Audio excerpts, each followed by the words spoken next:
ஆசை, இச்சை, விருப்பம், பேரவா இவை அனைத்தும் மனிதனை வேரோடு சாய்க்க வல்லவை, சக்தி வாய்ந்தவை.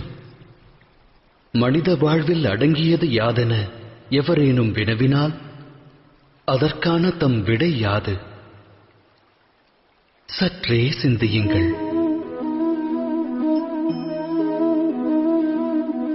ஆழ்மனதிடம் இவ்வினா எழுப்பினால் அது அக்ஷர லட்சணமாய் கூறும் ஆசை என்று. ஆசை யாரை விடும்? அது அனைவரின் மனதிலும் வேரை விடும், தம்மிலும் ஊற்றெடுக்கும்.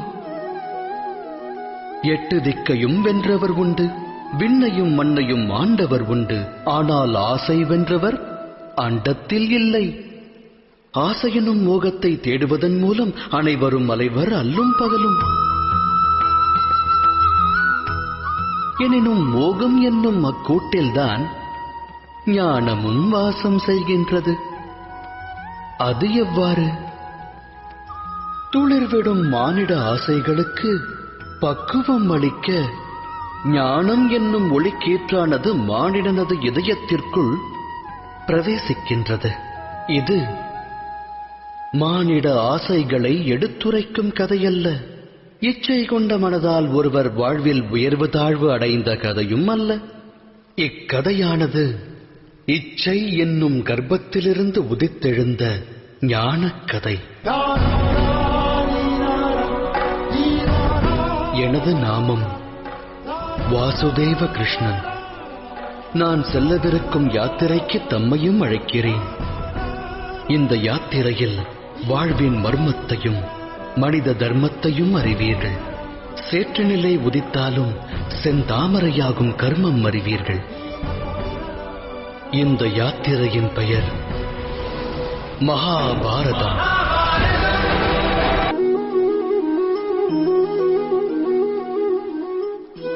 சந்ததியினர் சந்தோஷமாய் வாழ வேண்டும் என்பதே அகிலத்து பெற்றோர் அனைவரது அகத்திலும் உள்ள ஆசை. தம்மால் இவ்வுலகில் பிறந்த அவர்கள் அவரவர் கர்ம வினைப்படி எதிர்காலத்தை வரவேற்று எதிர்கொள்கின்றனர். வருங்காலம் நல்முறையில் அமைய வரும் ஒரு காலம் என வேண்டாதாரும் உண்டா? எனினும் சுகம் மற்றும் பாதுகாப்பு இவ்விரண்டும் அகிலத்தாரின் கர்மாவோடு தொடர்புடையதல்லவா?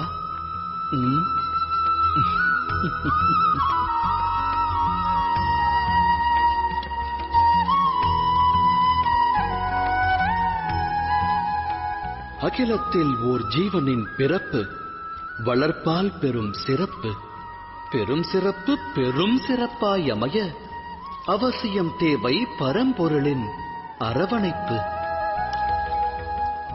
நல்வளர்ப்பு நல்லொழுக்கம் கொண்டவன் சரித்திரம் படைக்கிறான். தாய் தந்தையர் நல்லொழுக்கம் போதித்தால் சந்ததி சாதனை படைக்கும். எதிர்காலம் அவர்கள் சரித்திரம் பேசும். இருப்பினும் பெரும்பான்மை பெற்றோர்கள் தம் சந்ததிக்கு நல்லொழுக்கம் தேவை என்பதையே மறந்து அவர்கள் வளர்ச்சியின் மேல் அக்கறை காட்ட தவறிவிடுகிறார்கள். பெற்றவரின் அக்கறையை பெற தவறுபவர்கள் வாழ்வென்னும் நதியினில் நீந்தி கடந்து அக்கறையை எட்டுவதில்லை. நமது இந்த யாத்திரையில் சந்திப்போம் இரு தரப்பினரை. இது வென்றோர் வீழ்ந்தோர் கதை. இதில் அடங்கியுள்ளது பெரும் வம்ச விருட்சத்தின் விதை. நினைவில் பதியுங்கள் இதை.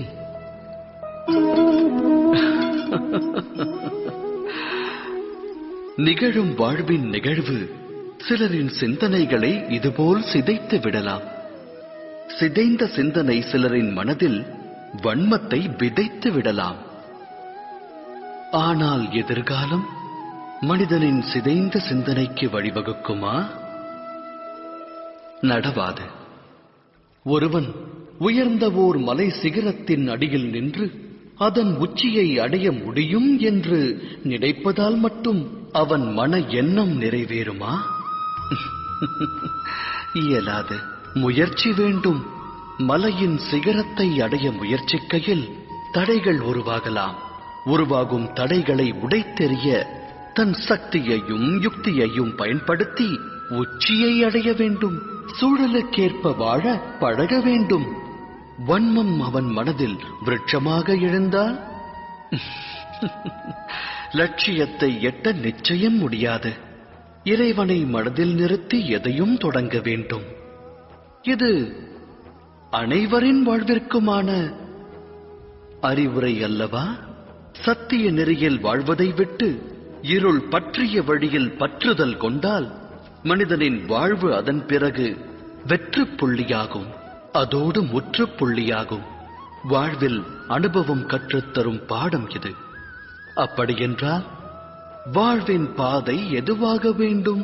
அமைதியும் நிம்மதியும் மற்ற இருளான பாதையா, இல்லை ஒளி பொருந்திய இறைவனின் மார்க்கமா? சிந்தித்து தேர்ந்தெடுங்கள்.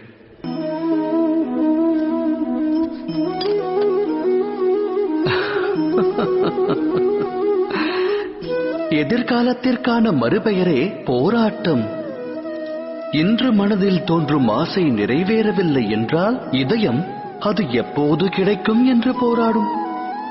கனவு என்று நனவாகும் என்று மனம் சதுராடத் துவங்கும். எனினும் வாழ்வானது எதிர்காலத்திற்கும் உரியதல்ல, இறந்த காலத்திற்கும் சொந்தமல்ல. வாழ்வென்பது வாழும் நேரத்திற்கே சொந்தம். அதாவது நிகழ்காலத்தின் அனுபவம்தான் வாழ்வின் அனுபவம். மனித இனம் இதை அறிந்திருந்தும் சத்தியத்தை ஏற்க மனம் மறுக்கிறது. ஒன்று முடிந்தவை பற்றி எண்ணி மனிதன் மனம் நோகிறான், இல்லை இனி நடக்கவிருக்கும் எதிர்காலம் குறித்தெண்ணி மனம் வேகிறான். இறுதியில் வாழ்வை தொலைக்கிறான். ஒன்றை உணர்ந்தால் நன்மை விளையும். நடக்கவிருப்பதை கணிக்க இயலாது, நடக்கப் போவதை உருவாக்கவும் முடியாது. நடப்பதனைத்தும் இனிமையானதென்று மகிழ்ச்சி கொண்ட மனதோடு வாழ்ந்து வருங்காலத்தை எதிர்கொள்ளலாம். நிகழ்வது முன்னரே நமக்கு தெரிந்தால் பின் வாழ்வில் சுவாரஸ்யம் ஏது? சிந்தித்து செயலாற்றுங்கள்.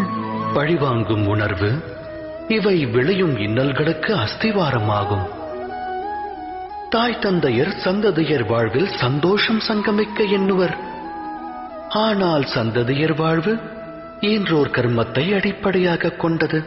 அமிர்தத்தை வழங்க எண்ணலாம். அடிப்படை விதி தவறினால் அது ஆலகால விஷமாகும். தம் சந்ததியர் வாழ்வை தாம் எவ்வாறு உருவாக்கப் போகின்றீர்கள்? சந்ததியருக்கு ஆஸ்தியையும் அந்தஸ்தையும் ஞானத்தையும் வழங்கியிருப்பீர்கள். ஆனால் நல்லவை கெட்டவைகளை பகுத்தறியும் அறிவையும் புகட்டியுள்ளீர்களா? அவ்வறிவல்லவா சந்ததியின் கர்மத்திற்கு அடிப்படை. மானிடர் மானிடரோடும், சமுதாயம் சமுதாயத்தோடும், ராஜ்யம் ராஜ்யத்தோடும் போரிடுகிறது.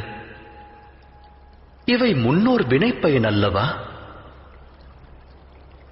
குரோதம், மரணம், குருதிப்புணல் இவை அழிவை விதைக்கும் விதைகளாகும். அதை விதைத்தால் தாய் தந்தையர் சந்ததியருக்கு ஜனனத்தோடு மரணத்தையும் பரிசளிப்பதாகிவிடும். அன்பெனும் பிரகாசத்தோடு அழிவெனும் கார் இருளையும் வழங்குபவராவீர்கள். வழங்கிய இருள் அவனது வாழ்வையும் பீடிக்குமேயானால் அவனது சந்ததியினருக்கும் அப்பரிசையே அவன் வழங்குவான் அல்லவா? அன்பா அழிவா? சிந்தித்து செயலாற்றுங்கள். அகிலத்தில் வாழும் மனிதர் அனைவருக்கும் மனக்குறை என்பது அவசியம் உண்டு. ஒருவன் வேகம் இன்றி வருந்துவான், இன்னொருவன் அதை கட்டுப்படுத்த முடியாமல் திணறுவான். செல்வம் இருந்தும் நிம்மதியற்றவரும் உண்டு. சிலருக்கு அச்செல்வம் இல்லையே என நிம்மதி இருக்காது. இது போன்ற உதாரணங்கள் ஏராளம். தாம் அனைத்தையும் பெற்ற மனிதரை இந்த அவனியில் சந்தித்திருக்கின்றீர்களா? குறையோடு வாழும் மானிடர் அந்த ஒரு குறையினை வாழ்வில் மையமாக்கி வாழ்கின்றனர்.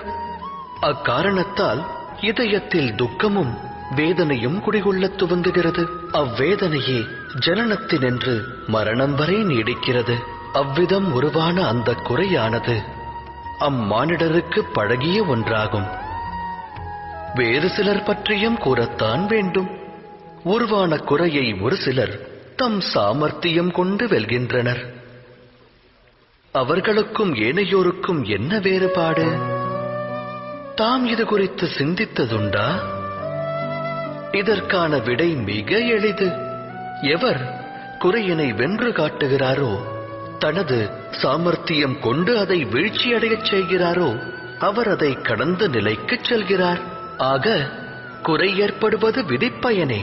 ஆனால் அக்குறையை மதிகொண்டு வெல்லும் மானிடர்தான் மதிக்கப்படுவார்கள். சிந்தித்து செயலாற்றுங்கள். வாழ்வில் நிகழும் நிகழ்வனைத்திற்கும் தொடர்பு வேண்டுதலாகும். பதி எப்படி இருப்பார்? என்னுடைய வாழ்வு சுகத்தில் திளைக்க வேண்டும். மனைவி எப்படி இருப்பாள்? அவள் நல்லாளாக விளங்குவாளா? எனக்கு பிறக்கும் புதல்வன் என்னை மதிப்பானா? உத்தரவை ஏற்பானா? மனித மனம் தனது வேண்டுதல் அனைத்தும் நிறைவேற்றுபவரிடத்தில் பரிபூரண மோகம் கொள்கிறது. அங்கம் கொள்ளும் ஆசை பங்கம் விளைவிக்கிறது.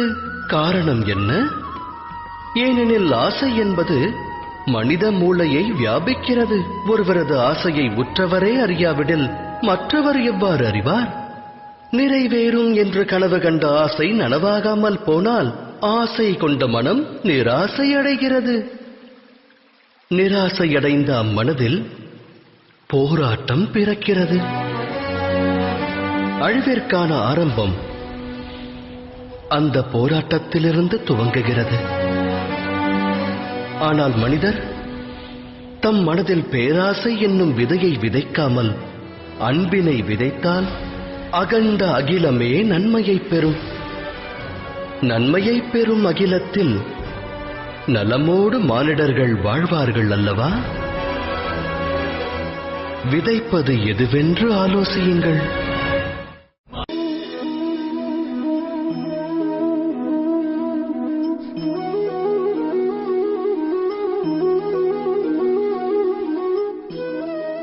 வாழ்வின் ஒவ்வொரு கட்டத்திலும் முடிவெடுக்கும் தருணம் உருவாகிறது. நடக்க வேண்டிய நிகழ்வுகளுக்காக முடிவெடுக்க வேண்டியது அவசியமாகிறது. அந்த முடிவும் தன்னுடைய தன்மையை வெளிப்படுத்துகிறது. மானிடர் தம் வாழ்வில் எடுக்கும் முடிவு 2 விளைவுகளை விளைவிக்கும். நன்மையையும் உருவாக்கும், அது தீமையையும் வாரி வழங்கும். அது வேறொருக்கும் சக்தி படைத்தது. இன்னல் ஒன்று தோன்றுகையில் மனமானது சஞ்சலம் அடைகிறது. வேதனை மனதை வியாபிக்கிறது. முடிவெடுக்க வேண்டிய தருணம் யுத்தமாகிறது. மனித மனமானது யுத்த பூமியாய் மாறுகிறது. இக்கட்டான சூழலை போக்கும் உபாயத்தை மானிடர் தேடுவதில்லை. மனதினை சாந்தப்படுத்துவதற்கே அவர்கள் முயல்கின்றனர். ஆனால் ஓடிக்கொண்டே உணவருந்த இயலுமா என்ன? இயலாது. யுத்த களமாய் மாறிய மனிதனின் மனதால் சுத்த முடிவை எடுக்க இயலுமா? ஒருவன் தன்னுடைய வருங்கால முடிவை அமைதியான மனதோடு எடுத்தால் வரும் காலம் சிறப்பாகிறது. அதே சமயம் மனதை அமைதியடையச் செய்ய வருங்கால முடிவை ஒருவன் எடுத்தால் அவன் வருங்காலம் புதிராய் மாறி முட்கள் நிறைந்த விருட்சமாகிறது. தாம் எடுக்க உள்ள முடிவு எது?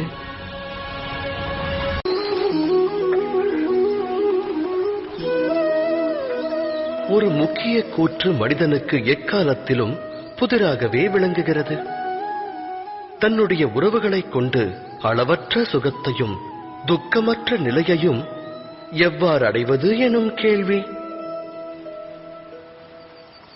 தமது சுற்றமும் சூழலும் தமக்கு என்றும் உற்ற ஆனந்தத்தை தந்துள்ளதா? சிந்தியுங்கள். மனித வாழ்வானது உறவுகளோடு பின்னிப் பிணைந்தது. உற்றார் உறவினரோடு அது பெரும் தொடர்பு கொண்டுள்ளது. ஆகையால் சுகமும் மனித உறவுகளோடு தொடர்புடையதென்பது உண்மையே. அவ்வாறு இருந்தும் ஏன் சுகத்திற்கு பதிலாக துக்கத்தை மானிடன் பெறுகிறான்? எதற்காக குழப்பமும் போராட்டமும் உறவுகளிடமிருந்து துவங்குகிறது? அதை சிந்தித்ததுண்டா? ஒருவரின் மேலான எண்ணங்களை உறவினரான இன்னொருவர் புரிந்து கொள்ளாத நிலை வரும்போது, முழு மனதோடு அதை ஏற்காத போது போராட்டம் துவங்குகிறது. அந்நிலை அதிகரிக்க அதிகரிக்க போராட்டமும் வலுக்கிறது. அடுத்தவர் எண்ணங்களை ஏற்றால் சுகம் அங்கு பொங்கும். இது சத்திய வார்த்தைகள். அலைபாயும் தனது எண்ணங்களுக்கு மனிதன் கடிவாளமிட்டு மற்றவர் மாற வேண்டும் எனும் பிடிவாத எண்ணத்தை விடுத்து அடுத்தவர் நலனுக்காக தன்னை மாற்றுவதற்கு முயற்சி மேற்கொண்டானேயானால் அதன் பிறகு அவன் உயிர்வினை பெறுவதோடு உறவுகளுக்கிடையிலும் ஆனந்தம் பெருகும். அந்த வகையில் சுற்றத்தாரை ஸ்வீகரிப்பதல்லவா சுகத்திற்கான மார்க்கம்? சிந்தித்து செயலாற்றுங்கள். பயம் எனும் உணர்வு மனிதரின் இதயத்தை ஆட்கொள்ளும். மனிதருக்கு ஆஸ்தி அழிந்து விடுமோ என்ற பயம், அவமானம் குறித்த பயம், தனிமைப்படுவோமோ என்ற பயம். ஆகையால் பயத்தில் மூழ்குவது மனிதருக்கு சகஜமான செயலாகிறது. ஆனால் பயம் எனும் உணர்வு எதை கொண்டு உருவாகிறதோ, துக்கமும் அதன் மூலம்தான் உருப்பெறுகிறது என்று உணர்ந்துள்ளீர்களா? தவறு. அது அடிப்படையில் உண்மையல்ல. மனிதனின் அனுபவத்தை கொண்டு கூறுகிறேன். பயத்தை ஒருவன் வெல்வதனால் எதிர்கால துக்கத்தை வென்றுவிட முடியாது. ஆனால் பயம் வரவிருக்கும் துக்கத்தினை அறிவுறுத்தும் கற்பனை மட்டுமே. ஆராய்ந்து பார்த்தால் இரண்டிற்கும் எச்சம்பந்தமும் இருக்காது. இந்த உண்மையை உணர்ந்த பிறகும், பய உணர்வு கற்பனை மட்டும்தான் என்று அறிந்த பிறகும், அந்த உணர்விலிருந்து விடுபட்டு பயமற்று வாழ்வது சாத்தியமான ஒன்றா? சிந்தித்து செயலாற்றுங்கள்.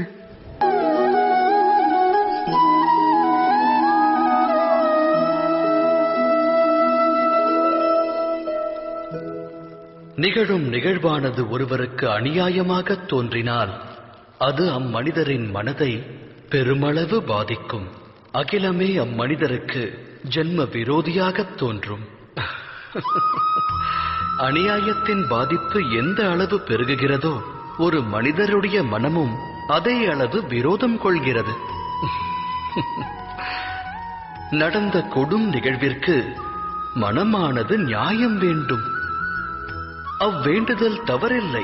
அகிலத்தில் நிகழும் அநியாயங்கள் அனைத்திற்கும் பலனானது கிடைக்க வேண்டும், நியாயமானது பிறக்க வேண்டும். ஆனால் நியாயம் என்பதன் பொருள் என்ன? நியாயத்தின் அர்த்தம் என்ன? அநியாயம் செய்பவன் மனதில் இரக்கம் பிறக்க வேண்டும். அதை அனுபவிப்பவன் நடவடிக்கை அநியாயத்தின் பிரதிபலிப்பாய் மாறாதிருக்க வேண்டும். இதனால் நியாயம் விளையுமா? இரக்கத்தை இதயத்தில் இருத்தாதவன் நியாயத்தை விடுத்து பழிவாங்கும் உணர்விற்கு தலை வணங்குகிறான். வினையை கொண்டு வினையை விதைத்து வினையை அறுக்க முனைகிறான். அநீதி என்னும் மார்க்கத்தில் சென்று அநீதி கொண்டே நீதி வழங்கத் துடிக்கிறான். நியாயம் வழங்க புறப்படுபவன் விதிப்பயனால் அநியாயம் இழைக்கத் துவங்குகிறான்.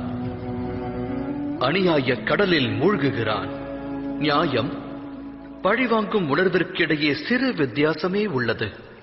அந்த வித்தியாசத்தின் பெயரே தர்மம். உண்மைதானே? சிந்தித்து செயலாற்றுங்கள். மனமொத்து வாழ முயற்சி மேற்கொள்ளும் அக்கணம் அம்மனங்களுக்கிடையில் ஏற்படும் பரஸ்பரம். அப்பரஸ்பரம் பற்றி நாம் ஆராய்ந்தோமேயானால் அதன் அடிப்படை தத்துவம் விளங்கும். மனமானது மற்றோருக்கு வகுத்திருக்கும் ஒரு எல்லையை, விதித்த எல்லையை ஒருவேளை மற்றோர் கடக்க முற்பட்டால் அக்கணமே அவ்விடம் குரோதமானது உருவாகிவிடும். அந்த எல்லையின் பொருள் என்னவென்று தாம் சிந்தித்திருக்கிறீர்களா? ஒரு எல்லையை வகுத்து மற்றோரை நாம் முடிவெடுக்க அனுமதிப்பதில்லை. நம் முடிவை அவர்கள் ஏற்க வேண்டும் என்கிறோம். அதன் அர்த்தம் ஜகத்தில் அடுத்தவருக்கு எவரும் சுதந்திரம் தருவதில்லை. ஒரு மனதின் சுதந்திரத்தை பறித்தால் அவ்விடம் விளைவது என்ன? குரோதம், வேதனை அல்லவா? வகுக்கப்பட்ட எல்லை உடைக்கப்படும் போது வகுத்தவரின் மனமும் குரோதம் கொள்கிறது. நான் கூறுவது உண்மைதானே? ஒருவேளை மற்றொரு சுதந்திரத்திற்கு மரியாதை அளிக்கப்பட்டால் அதன் பிறகு எல்லை என்ற ஒன்றை வகுக்க வேண்டும் என்ற நிலை வராது. அவ்வாறு ஒரு நிலை உருவாக வேண்டுமெனில் மற்றோர் துன்பத்தை அனைவரும் உற்றார் துன்பமாக எண்ண வேண்டும். உதவி செய்யும் பாங்கை கொள்ள வேண்டும். சிந்தித்து செயலாற்றுங்கள்.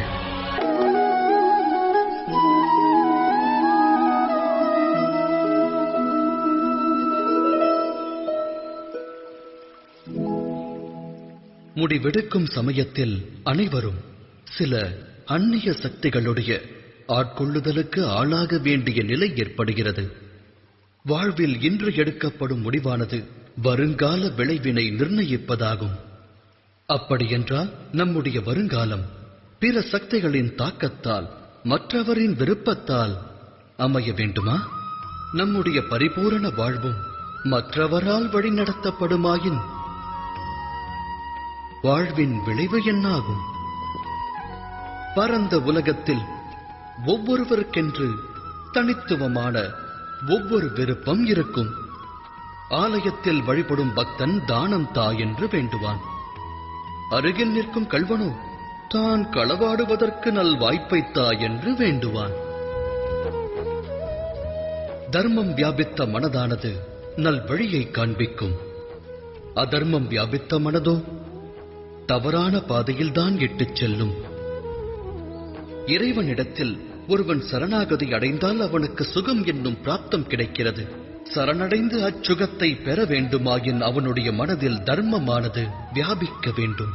எனில் இறைவனை மனதில் நிறுத்தி ஒரு முடிவினை எடுப்பதற்கு முன்பாக அனைவரும் மனதில் தர்மத்தை ஸ்தாபிக்க வேண்டியது அவசியம் அன்றோ? சிந்தித்து செயலாற்றுங்கள். ஈன்றவன் தன் புதல்வர்கள் சுகமாக வாழ வேண்டும் என்றே எண்ணுவான். அவர்களின் எதிர்காலம் நல் முறையில் அமைய வேண்டுவான். அக்காரணத்தினால் தன் சந்ததியினருடைய எதிர்கால வாழ்வினை தானே நிச்சயிக்க வேண்டும் என்று தீர்மானம் கொள்வான். தந்தை எந்த பாதையை கடந்து வந்தானோ, எந்த பாதையில் கரடுமுரடான கற்களை கண்டானோ, தான் விழுந்தெழுந்து நடந்து வந்த மார்க்கம் எதுவோ அந்த மார்க்கத்தில் தான் மகனும் நடக்க வேண்டும் என்று வாரிசை ஈன்ற தந்தை எண்ணுவான். அது தவறல்ல, உத்தம எண்ணமாகும். எனினும் 3 விஷயங்களை குறித்து சிந்திப்பதற்கு அனைவரும் மறந்து விடுகின்றனர். அவை யாவை? முதலாவது, மார்க்கம் என்பது காலத்திற்கேற்ப மாறாதா? அந்த மாற்றத்தினால் மார்க்கத்தில் புது விளைவுகள் ஏற்படாதா? அவ்வாறு இருக்க கடந்து வந்த மார்க்கமானது நிகழ்காலத்திற்கு ஏற்றதாகுமா? இரண்டாவது விஷயம், பெற்றோர்களுக்கு சந்ததியினர் முக்கியமானவர்களா? ஆம், நல்லொழுக்கத்தை அவர்களுக்கு வழங்குவது ஈன்றவரின் கடமை. ஆனால் வாழ்வில் துணை எல்லாம் வல்ல இறைவனே ஆவான். அவ்வாறு இருக்க தந்தைக்கு எவ்வழியில் வெற்றி கிட்டியதோ அதே வழியில் செல்வதால் பிள்ளைக்கும் வாழ்வில் வெற்றியானது கிடைத்து விடுமா? இறைவனே அறிவான். மூன்றாவது விஷயம், தடைகளை கடக்கும் அனுபவம் வாழ்வுக்கு நன்மையை தரும். வாழ்வை நல்வழிப்படுத்த அனுபவ பாடம் அவசியமாகும். எனில் ஈன்றவன் ஒருவன் தன் வாரிசை பிரச்சனை சிக்கல்களிலிருந்து விலக்கி வைப்பது புதல்வனுக்கு செய்யும் நன்மையா இல்லை ஆபத்தை விளைவிப்பதா? சந்ததியரின் எதிர்கால வாழ்விற்கு உதவாமல் அவர்களின் சரித்திர வாழ்விற்கு உதவுவதே நன்மையை பயக்கும். அவ்வகையில் சந்ததியருடைய வாழ்வின் வழியை அமைக்க முற்படாமல் அவர்களுக்கு வாழ்வின் தடைகளை கடக்கும் சக்தியையும் மனோபலத்தையும் வாரி வழங்கினால் அது நல்வழியை காட்டாதா? சிந்தித்து செயலாற்றுங்கள். உள்ளங்களில் தோன்றுவது உறுதி, ஆனால் அந்த சத்தியம் நாவிலிருந்து வெளிவராது. இனம் புரியாத பயம் மனதை வியாபித்து விடும். நடந்ததை பற்றி கூற வேண்டிய நிர்பந்தம் ஏற்படலாம். இல்லையெனில் கூற மறந்த விஷயத்தை பற்றி கூறுவதற்கு தோன்றலாம். இவையெல்லாம் சத்தியமா? இல்லை, இது உண்மையின் வெளிப்பாடு. அதாவது நடந்த நிகழ்வுகளை நடந்தவாறே கூறிவிடுவதாகும். ஆனால் சில நேரங்களில் அவ்வாறு உண்மையை உரைக்கும் போதும் பயம் ஆட்கொள்ளும். அந்நேரத்தில் அடுத்தவர் பற்றிய எண்ணம் மனதில் தோன்றும். மற்றவர் மனம் வேதனை கொள்ளுமோ என்ற பயம் மனதில் நிறையும். எனில் சத்தியம் என்பது யாது? அது பற்றி சிந்தித்ததுண்டா? மனதை பயம் ஆட்கொண்ட போதும் உள்ளதை உள்ளபடி கூறுபவர் சத்தியத்தை உரைப்பவராவர். தெளிவாகச் சொன்னால் சத்தியம் என்பது வேறெதுவும் அல்ல, அது தைரியத்தின் மறுவடிவமாகும். தைரியம் கொள்வதற்கு காலம் முக்கியமல்ல. தைரியம் என்பது ஆத்மாவின் சுபாவமாக வேண்டும். அதாவது அனுக்ஷணமும் சத்தியத்தை உரைக்கும் க்ஷணமாக வேண்டும்.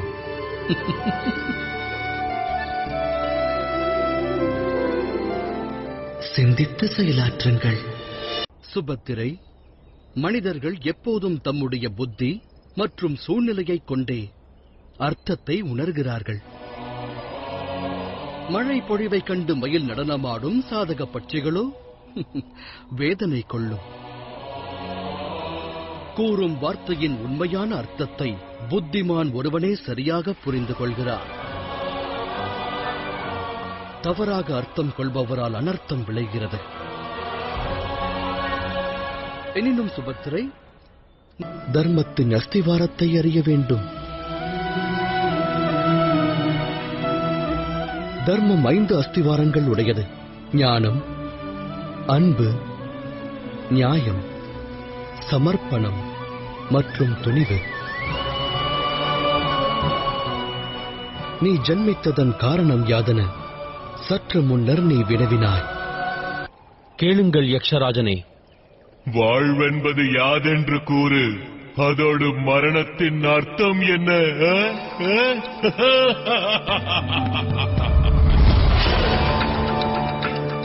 இது பற்றி ரிக்வேதம் கூறுகிறது. சமாஸ்ததகரே சம்ரப் ததாதி மன்சோ ரேதஹ பிரதம்யதாசித். பரம்பொருளின் ஹிருதயத்தில் சிருஷ்டியை படைக்கும் எண்ணமானது உருவாகி அதன் வெளிப்பாடு அனைத்திடங்களிலும் பரவி வியாபிக்க துவங்கியது. பரம்பொருள் தன் விருப்பப்படி சிருஷ்டியை உருவாக்கினார். 3 உலகங்கள், 3 குணங்கள் முக்காலம் பிறந்தன. மேலும் அவர் ஹிருதயத்தில் அநேக உயிரினங்களின் எண்ணமானது தோன்றியது. புலப்படும் அனைத்தும் பரம்பொருளின் வடிவமாகும் யக்ஷராஜனே. அதாவது பரமாத்மாவே ஜீவன். இந்த உண்மை ஒருவனுக்கு விளங்கினால் மற்றவர் மீது குரோதத்தை அவன் வெளிப்படுத்த மாட்டான். தர்மத்தின் வழி நடந்து அவன் நியாயத்தை தனதாக்கி வாழ்வான். இதுவே வாழ்வின் அர்த்தம். எனில் மரணத்தின் அர்த்தம் என்ன யுதிஷ்டா? பதில் கூறு. மனிதன் தன்னுடைய அன்பு, சுயநலம் மற்றும் குரோதத்தால் இன்னொரு மனிதனோடு பின்னி பிணைக்கப்படுகிறான். அந்த பிணைப்பின் பெயரே மோகம். அந்த மோகத்தால் மனிதன் சரீரமே வாழ்வென்று கருதுகிறான். அந்த சரீரத்தின் அழிவு மரணமாகிறது. ஆனால் ஜெகமானது பரமாத்மாவின் ஹிருதயத்தில் உதித்தது. உண்மையான அழிவு அவர் ஹிருதயத்தில் தோன்ற வேண்டும். அழிவை ஏற்படுத்தும் உணர்வுகளான விரோதம், குரோதம் போன்ற உணர்வுகள் மனதில் தோன்றாமல் இருந்தால் அகிலத்தில் அனைவரும் தர்மத்தின் வழியில் வாழும் நிலையானது உருவாகும். அமைதியானது எங்கும் பூத்து குலுங்க துவங்கும். மரணம் என்று நாம் கூறுகின்ற கூற்று 2 மனிதர்களுக்கு இடையே உருவாகும் இடைவெளி. பரம்பொருள் ஹிருதயத்தில் எதற்கும் அழிவில்லை என்பது உண்மையானால் மரணம் என்பதன் பொருள் அர்த்தமற்றது. யக்ஷராஜனே, பரம்பொருளே இந்த ஜெகம், இந்த ஜெகமே ஜீவன். மரணம் என்பது பிரமை. அது ஒரு மாயை.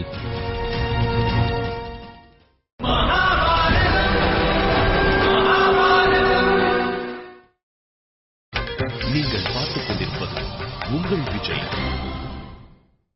மரணம் என்பது பிரமை, அது ஒரு மாயை.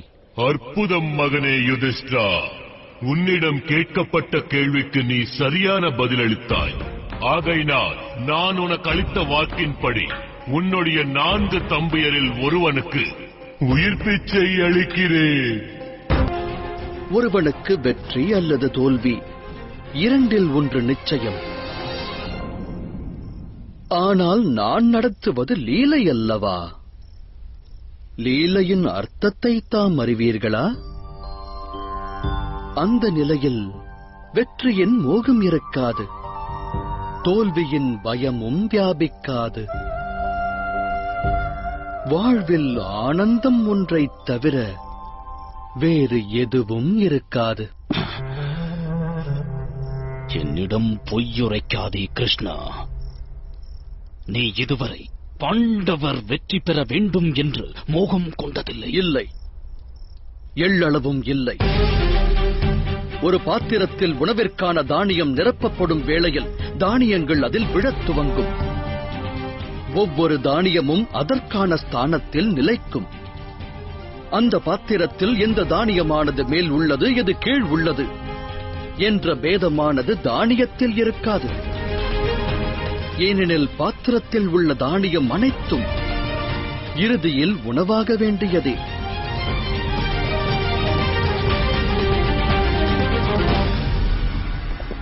அகிலத்தில் வாழும் ஜீவராசிகளும் அவ்வாறே.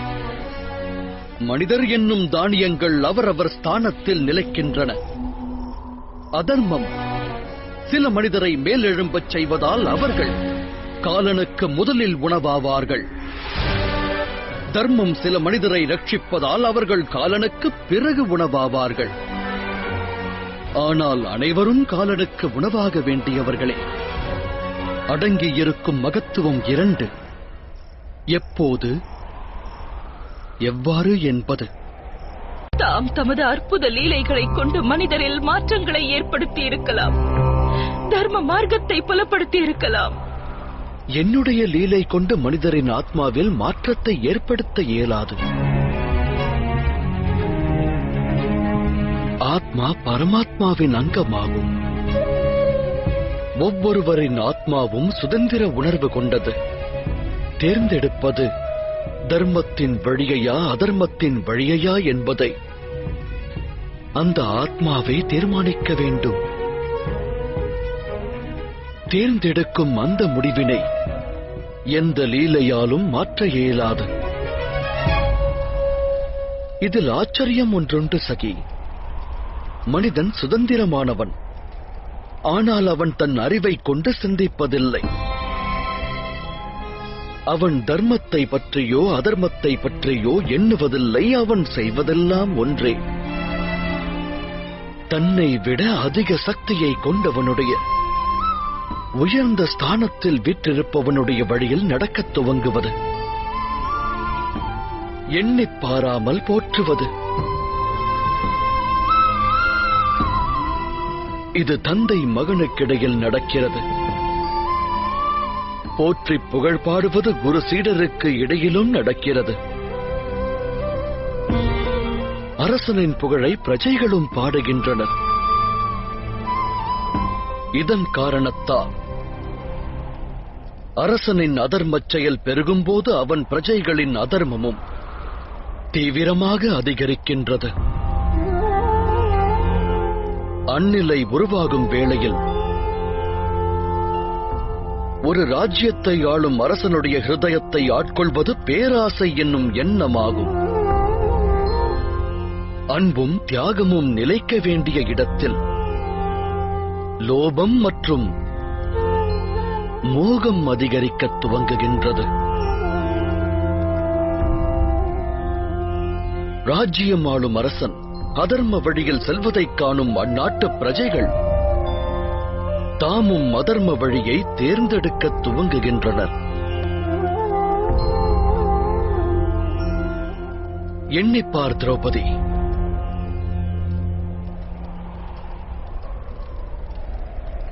மகதம், சேத், தாருஷ், குரு, காந்தாரம், பாஞ்சாலம், திரிகர்த்தம், சேதி, ஷெவி, விதர்ப்பம் போன்ற பெரும் ராஜ்யங்களில் எந்த ஒரு அரசனாவது இன்று தர்ம வழிதனில் நடக்கின்றானா? தன்னுடைய பிரஜைகளுக்காக தர்ம காரியத்தை ஆற்றுகின்றானா? ஒருவர் கூட இல்லையே.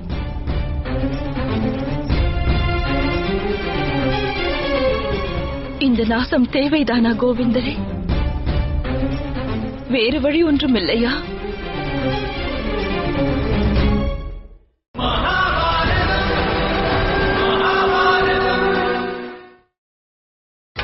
நீங்கள் பார்த்துக் கொண்டிருப்பது உங்கள் விஜய். இந்த நாசம் தேவைதானா கோவிந்தரே? வேறு வழி ஒன்றும் இல்லையா?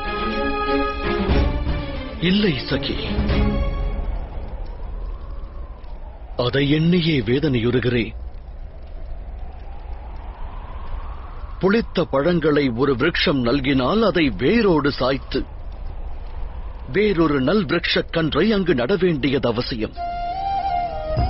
புளித்த பழங்களை நல்கிய விருட்சத்தை அனைவரும் பேணி காப்பதாலோ உயர உயர வளர்ப்பதாலோ பழம் இனிக்கப் போவதில்லை.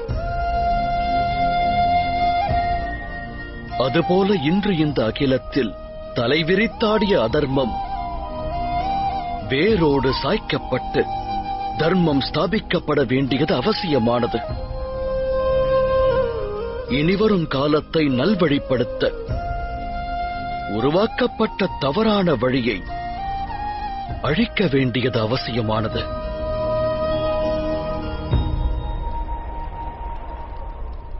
இன்று செங்குருதியில் குளித்து இந்த அகிலம் பரிசுத்தம் அடைந்தது. ராஜ்யத்தில் வாழ்ந்த பிரஜைகள் எந்த அதர்மி அரசர்களை போற்றி வந்தனரோ இன்று அவர்கள் அனைவரும் மண்ணில் சாய்ந்தனர்.